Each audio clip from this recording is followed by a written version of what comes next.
Yeah, so I hand built this DIY milling machine. It was made out of one of those RF25 or 30 machine, which I bought many years ago when I was a young guy. And I still use the machine today. Obviously I've got bigger machines, but it still does little jobs here and there. And it was a good hobby machine. So it's got DC servo drives out of an old robot. And here on the x-axis, y-axis, and on the z-axis back there, I've got a belt driving through a reduction, the original worm gear that you use. And I've taken the spring off there, it's gone. And I made a ram, a pneumatic ram with air pressure there, feeding that ram. And that acts as a spring, a linear spring. It works really well, keeps plenty of up tension on the, keeps all the backlash out of the drive there, which is the original worm and wheel drive to that quill. And you can still use the quill. You can disconnect the clutch and use the quill for drilling, so it's quite handy. Now what I'm doing here is I'm notching some car pistons. I've got to make some valve clearance here and a little bit there. It's obviously got a large combustion chamber here, but I still need to notch for my valves here, and that's what I'm running this fourth axis. Now I've got a fourth axis on the machine as well. It's a modified Vertex 10-inch, I think.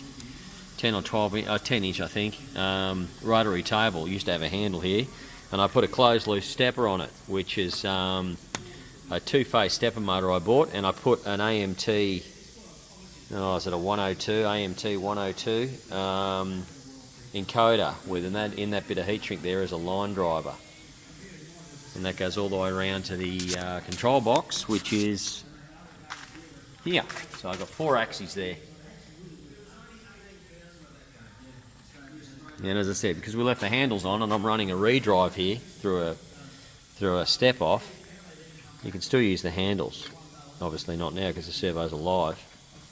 I've converted it to ball screws. They need a little bit of tightening up. Actually, try and get some more backlash out of it, but they work quite well. Just some Chinese 16mm by 5mm pitch ball screws on the X and Y axes. That's all good, and I'm running Mach 4, so that's been quite good. It's buggy, but it's much better than Mach 3. It's a completely different software. It seems to be real time, things work much quicker.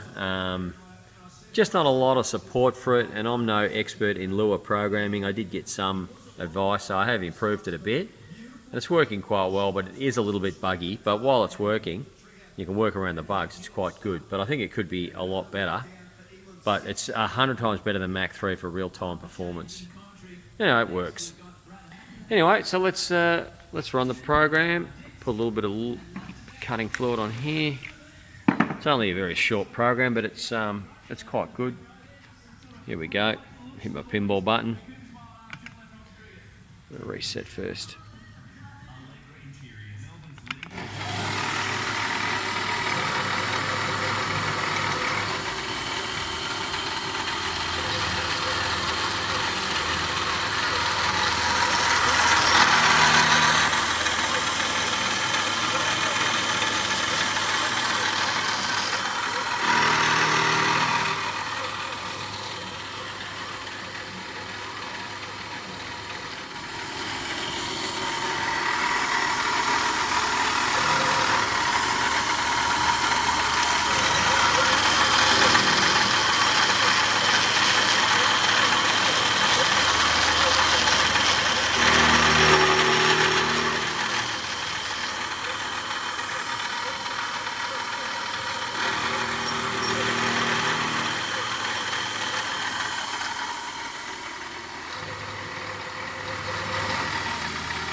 And there you go.